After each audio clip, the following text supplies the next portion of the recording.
This station is called Write a Number That Has, and you will follow the directions to write each number, and you will place the comma where it belongs. For an example, you will write a number that has a 9 in the hundreds place, a 2 in the 10,000s place, a 9 in the ones place, an 8 in the thousands place, a 0 in the tens place, and a 4 in the 100,000th place. So when I look at this, I know that there has to be a 9 in the hundreds place.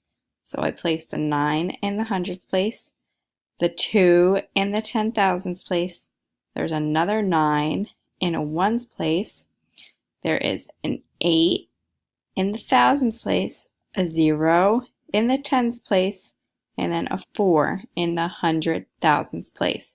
So I place this down, and it makes the number 428,000. I have the comma there, and I place it there just like you will, 909.